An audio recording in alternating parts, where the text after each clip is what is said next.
में 18 पुराणों में से एक है गरुड़ पुराण, जिसमें भगवान विष्णु और पक्षीराज गरुड़ का संवाद है।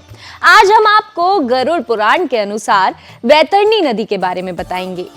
वैतरणी नदी एक ऐसी नदी है जहां पाप करने वाले लोगों के लिए बेहद भयानक सजा का प्रावधान है।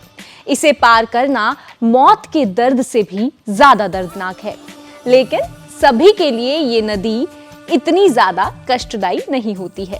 दरअसल जो लोग बुरे कर्म करते हैं उनके लिए ये नदी बेहद कष्टदायी होती है, लेकिन जो लोग अच्छे कर्म करने वाले हैं उनके लिए ये नदी एकदम शांत और सरल रहती है। तो चलिए जानते हैं, मृत्यु के बाद जब जीवात्मा यमलोक जाती है तो बीच में पड़ने वाली इस वैतरणी नदी को कैसे पार करती है। गरुड़ पुराण के अनुसार जो पापी आत्माएं यमलोक के रास्ते पर जाती हैं, उन्हें बीच रास्ते में वैतरणी नदी पार करनी पड़ती है। ये नदी बेहद भयानक है। कई हजार किलोमीटर लंबी इस नदी में घोर अंधकार है।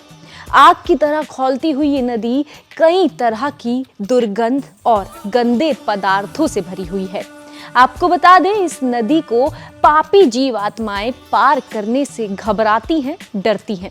जिन लोगों ने जीवन भर दूसरों को सताया है, चोरी की है, शराब का सेवन किया है, गुरुजनों का अनादर किया है, गरीबों का हक मारा है, माँ बाप का भी अनादर किया है, गृहस्थ जीवन में रहते हुए पत्नी या पति से छल कपट किया है, मित्र के साथ धोखाधड़ी की हो, दान पुण्य नहीं किया हो, वेद शास्त्रों और देवताओं का भी अपमान कर अनादर किया हो, निर्दोष जीव जंतुओं की हत्या कर मांसाहार अपनाया हो, ऐसे कर्म करने वाले लोगों को मृत्यु के बाद इस वैतरणी नदी को पार करना पड़ता है।